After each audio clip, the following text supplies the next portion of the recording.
Afternoon. Question number 31 करा रही हूँ प्रॉफिट्स एंड गेन्स में। Following is the profit and loss account for the year ended 31st March 2020 for Bengal sugar mills of which X is the owner. तो हमें profit and loss account दिया हुआ है और हमें कैलकुलेट करनी है उसकी business income. Okay,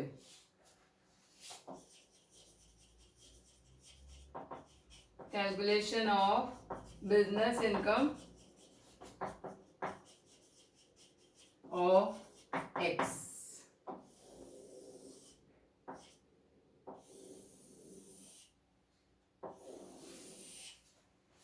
net profit ले लेते हैं।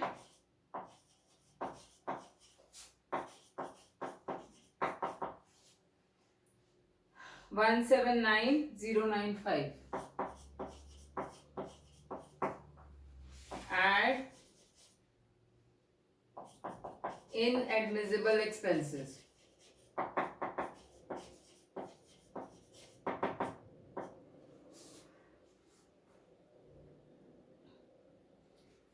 डेबिट साइड पे देखते हैं। मैन्युफैक्चरिंग एक्सपेंसेस अलाउड है, एक्साइज ड्यूटी अलाउड है, सैलरी एंड वेजेस अलाउड है, एस्टैब्लिशमेंट चार्जेस भी अलाउड है, जनरल चार्जेस अलाउड है, फाइन्स कोई भी नहीं अलाउड है, फाइन्स पेनल्टीज ये सब नहीं अलाउड है। तो फाइन्स पेड फॉर जीएसटी है 1750। Then interest on bank loans allowed है। एक्स की खुद की रेम्युनरेशन नहीं अलाउड है, 41,000। फिर डेप्रीसिएशन लास्ट में हमें दी हुई है एडिशनल इंफॉर्मेशन में, इसको ऐड बैक कर लेते हैं 69,000।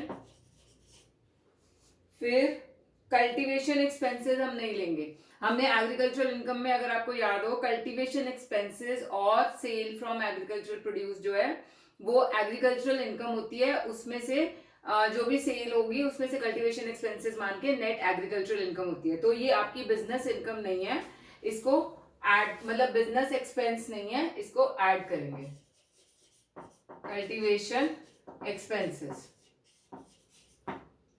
4,57,500। उसके बाद इनकम टैक्स तो हमने ऐड बैक करना ही है 25,000। अब एडिशनल इंफॉर्मेशन में देखो, manufacturing expenses include 5,12,000 on account of cane produced in own farms and consumed in the factory and debited to manufacture expenses the average market price of such cane being 5,75,000। अब market price थी इस केन की 5,75,000, debit हुआ है 5,12,000 का। तो ये इतना डेबिट मतलब माइनस करके 5,75,000 माइनस 5,12,000 इतना डेबिट और होना चाहिए था, क्योंकि मार्केट प्राइस 5,75,000 है, अंडर डेबिटेड है, तो इसको हम माइनस करेंगे बाद में।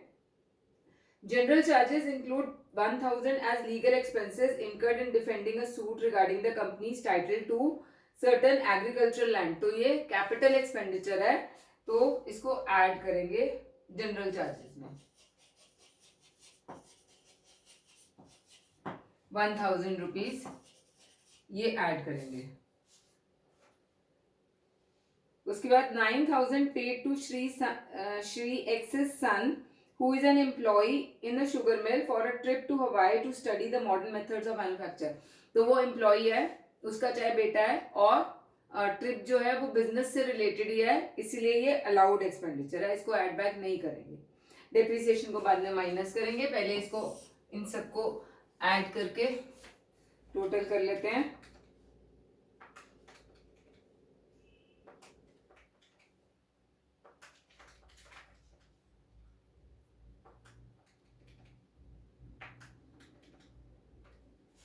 $5,95,250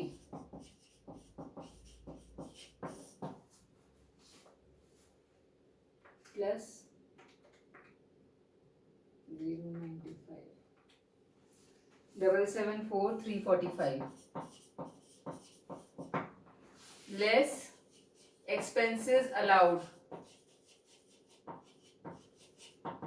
एक तो कल्टीवेशन जो मैन्युफैक्चरिंग एक्सपेंसेस हैं वो अंडर डेबिटेड थे, उसको कर लेंगे manufacturing expenses under debited 5,75,000 minus 5,12,000 63,000 rupees के अंडर डेबिटेड थे। उसके बाद डेप्रिसिएशन हमें दी हुई है थर्ड पॉइंट में 75,000 की, ये दोनों माइनस कर लेते हैं 1,38,000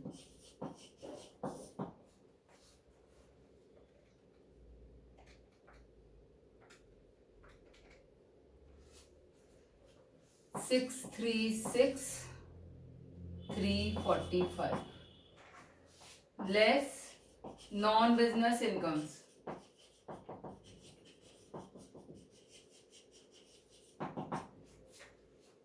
कौन कौन सी हैं, क्रेडिट साइड पे देखते हैं।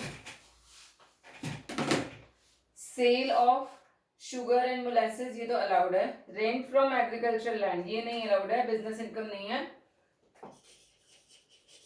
रेंट फ्रॉम एग्रीकल्चरल लैंड ये है 950 का। देन रेवेन्यू फ्रॉम फिशरीज ये भी नहीं है इस बिजनेस से related 3,700। Then sale proceeds of agricultural produce ये एग्रीकल्चरल इनकम है, इसमें से कल्टीवेशन एक्सपेंसेस माइनस करके एग्रीकल्चरल इनकम आ जाएगी। सेल ऑफ एग्रीकल्चरल प्रोड्यूस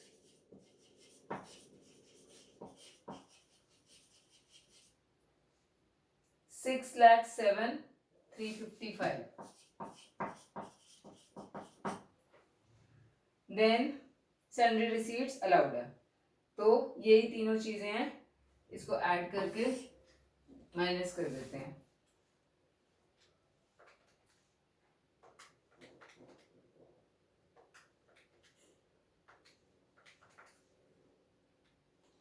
$6,12,005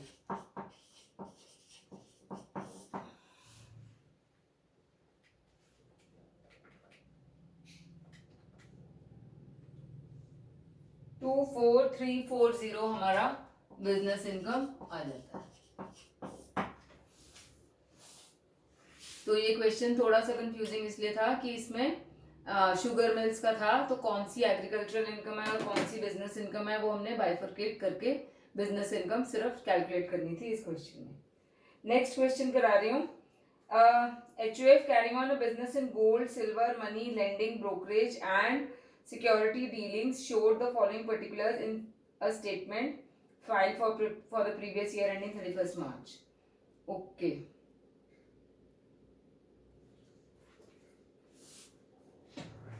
अब उसका बिजनेस ही गोल्ड सिल्वर और लेंडिंग मनी और ब्रोकरेज का है, तो ये आपका होमवर्क है, मैं बता रही हूँ इसमें क्या क्या करना है आपने। नेट प्रॉफिट से स्टार्ट कर लेना 2,20,000 रुपीज का। उसके बाद आप क्या क्या एड बैक करोगे। लॉस इन सिल्वर अलाउड है, loss on sale of securities भी अलाउड है क्योंकि ये इसका खुद का ही बिजनेस है। शेयर डीलिंग का लॉस भी अलाउड है, लीगल चार्जेस अलाउड है, बैड डेट्स अलाउड है। Life insurance premium on the life of कर्ता नहीं अलाउड है, ये एड बैक करोगे। डोनेशन भी एड बैक, एस्टैब्लिशमेंट अलाउड है, जीएसटी अलाउड है, परचेज ऑफ स्कूटर क्योंकि कैपिटल एक्सपेंडिचर है एड बैक करोगे, ड्रॉइंग्स भी एड बैक करोगे। एडिशनल इंफॉर्मेशन में loss of hedging contract and loss of 60,000 in speculation were found debited in the silver account. तो ये जो हेजिंग कॉन्ट्रैक्ट का लॉस होता है ये अलाउड होता है। स्पेकुलेशन लॉस हमने हमेशा अलग से दिखाना होता है और वो सिर्फ स्पेकुलेशन इनकम से ही सेट ऑफ हो सकता है, तो वो इस नॉर्मल बिजनेस इनकम में उसको हम नहीं दिखा सकते। तो ये एड बैक करोगे आप 60,000। उसके बाद legal charges included expenses 2,000 incurred in a criminal case connected with legit purchases of smuggled goods. तो ये सारा इलीगल काम है, क्रिमिनल केस चल रहा है, ये सारा एड बैक करोगे आप 2,000 rupees. Bad debts included a loss of cash 5,000 by theft by an employee during night from the safe box of the business premises. ये normal course of business में जो theft करता है कैशियर वगैरह ये allowed है। And 10,000 as irrecoverable loan given without interest to his brother-in-law whose business failed. अब ये पर्सनल लोन दिया था, बिजनेस से कनेक्टेड ही नहीं था, तो ये बैड डेट है, ये अलाउड ही नहीं है डेबिट करना ये वाला बैड डेट, क्योंकि ये बिजनेस का बैड डेट नहीं है, ये उसके ब्रदर इन लॉ को पैसे दिए हुए हैं, नॉट रिलेटेड टू बिजनेस, तो ये एड बैक कर दोगे आप 10,000 rupees. Establishment charges included salary of 10,000 paid to the son of Karta who actually helped in the business. तो ये अलाउड है क्योंकि वो सचमुच में काम किया है उसने बिजनेस से और उसको उसके लिए पैसे मिले हैं. तो ये सारी चीजें आप ऐड बैक करोगे. आप एक्सपेंसेस अलाउड में क्या माइनस करोगे, जो स्कूटर परचेज हुआ है उसके ऊपर 15% डेप्रिसिएशन माइनस कर दोगे. 15% ऑफ 16,000 निकाल के आप एक्सपेंसेस अलाउड में से माइनस करोगे. अब नॉन बिजनेस इनकम्स में प्रॉफिट इन गोल्ड अलाउड है, income from money lending allowed है, ब्रोकरेज अलाउड है, इंटरेस्ट ऑन गवर्नमेंट सिक्योरिटीज नहीं अलाउड है, ये अदर सोर्सेज है, इसको लेस करोगे. डिविडेंड फ्रॉम इंडियन कंपनी भी लेस होगा, amount receive from life insurance भी लेस होगा ऑन द मेच्योरिटी, और विनिंग फ्रॉम लॉटरी भी लेस होगा. तो ये सारी चीजें लेस करके आपका बिजनेस इनकम आ जाना चाहिए. नेक्स्ट क्वेश्चन करा रही हूँ. Miss doctor Satish is a medical practitioner and he gives you the following summary of cash book for the year ending 31 मार्च. अब ये डॉक्टर है, एक प्रोफेशनल है, तो हमने इसकी इनकम प्रोफेशनल इनकम निकालनी है, नॉट बिजनेस इनकम. तो उसका फॉर्मेट ऐसा नहीं होगा, उसका फॉर्मेट जैसे मैंने बताया था, professional receipts minus professional expenses करेंगे.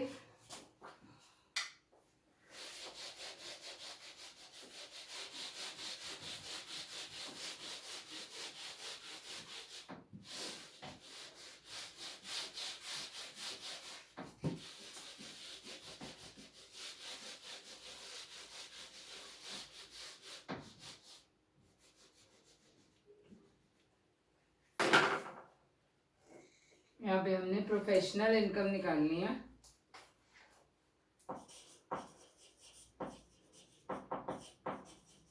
Of doctor Satish.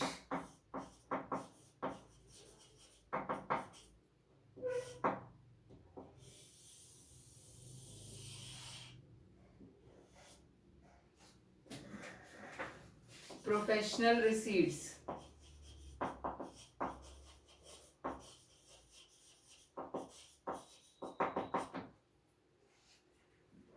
Receipt side पे देख लो, कैश बुक है ये, और कैश बुक दी हुई है, इसका मतलब वो बुक्स ऑफ अकाउंट्स मेंटेन करता है ऑन कैश बेसिस. तो कंसल्टेशन फीस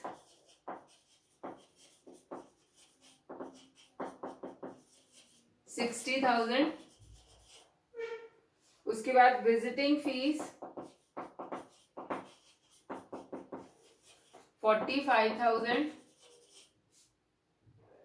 फिर गिफ्ट्स एंड प्रेजेंट्स दिए हुए हैं, और अगर ये हमारे को क्लाइंट से मिल रहे हैं तो अलाउड है, कुछ दिया हुआ है इन्फॉर्मेशन में. यस, थर्ड पॉइंट में दिया हुआ है gifts and presents include 3,000 from relatives. 3,000 relatives में से है, मतलब बाकी के क्लाइंट से है, तो वो वाले अलाउड है. 5,000 अलाउड है. गिफ्ट्स एंड प्रेजेंट्स 5,000 वाले अलाउड है. यहाँ पे हमने सारे अलाउड एक्सपेंसेस, अलाउड इनकम्स लेनी है. सेल ऑफ मेडिसिन 42,000,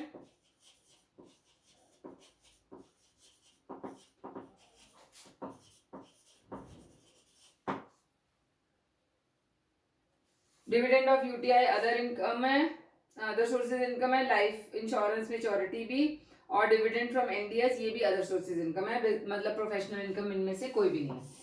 इन तीनों चारों को ऐड कर लेते हैं.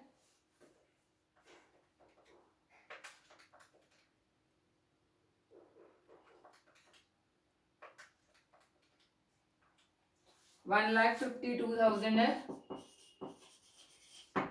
Less professional receipts, sorry professional expenses. Expenses में रेंट ऑफ क्लिनिक आ जाएगा 18,000, purchase of medicine 38,000, staff salaries 24। Surgical equipment जो खरीदा है वो डेप्रिसिएशन उस पर अलाउड है, वो डेप्रिसिएशन माइनस करेंगे। Depreciation on surgical equipment 15% depreciation है 40,000 पे, 6,000 की डेप्रिसिएशन आ जाएगी। उसके बाद मोटर कार एक्सपेंसेस दिए हुए 8,000 और एडिशनल इंफॉर्मेशन में दिया हुआ है 50% of the motor car expenses incurred in connection with profession है। कार वॉज परचेज्ड इन दिसंबर, तो इसके ऊपर डेप्रिसिएशन आधे साल की लगेगी। डेप्रिसिएशन ऑन मोटर कार आधे साल की डेप्रिसिएशन लगेगी। क्यों? क्योंकि 180 डेज से कम टाइम के लिए यूज हुआ है, दिसंबर में खरीदा है, सिर्फ 3 महीने के लिए यूज हुआ। So as per income tax अगर 180 डेज से कम टाइम के लिए एसेट यूज हुआ है तो हमारे को आधे साल की डेप्रिसिएशन लगेगी। यहाँ पे हम मंथ्स के हिसाब से नहीं निकालते हैं जैसे हम कंपनीज एक्ट में निकालते हैं। तो हमारा कार के परचेज ऑफ मोटर, हाँ हमने कार के एक्चुअली में एक्सपेंसेस लेने थे पहले। मोटर कार के जो एक्सपेंसेस हैं वो 50% सिर्फ बिजनेस एंड प्रोफेशन के लिए हैं, तो मोटर कार एक्सपेंसेस तो आधे ही आएंगे, सिर्फ 4,000।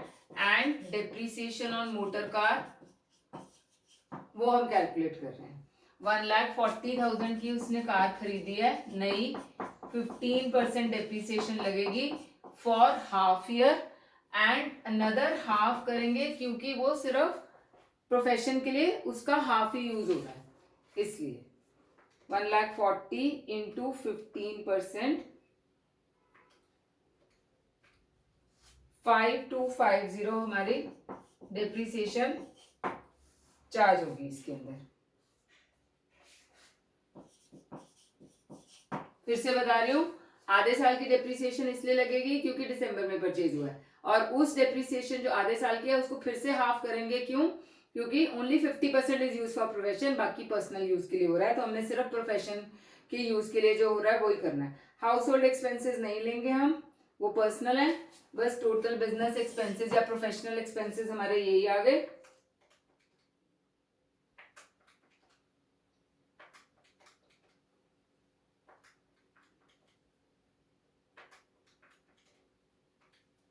$9,5,250 माइनस कर देंगे तो हमारी प्रोफेशनल इनकम आ जाएगी 5,6,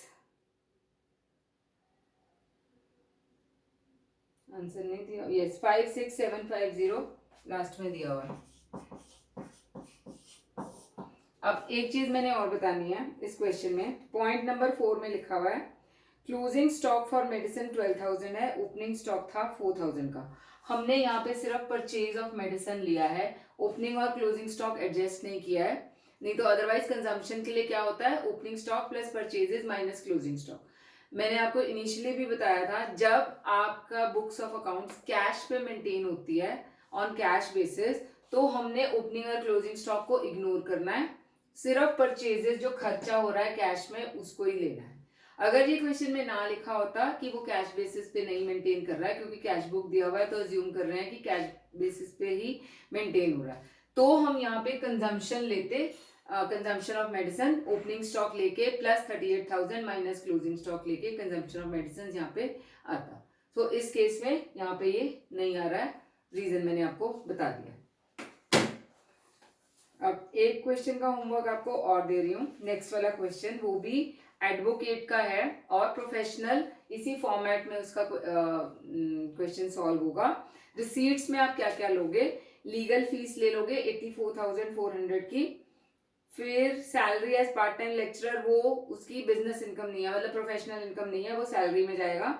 interest on debentures other sources में चला जाएगा। गिफ्ट्स फ्रॉम क्लाइंट्स 10,000 दिए हुए हैं, और थर्ड पॉइंट में नीचे लिखा हुआ है 2,000 gifts in from clients include 2,000 from father, तो 2,000 माइनस करके सिर्फ 8,000 लोगे आप। दो ही चीजें आएंगी इसमें, लीगल फीस और गिफ्ट्स, ये आपकी रिसीट्स हो जाएंगी।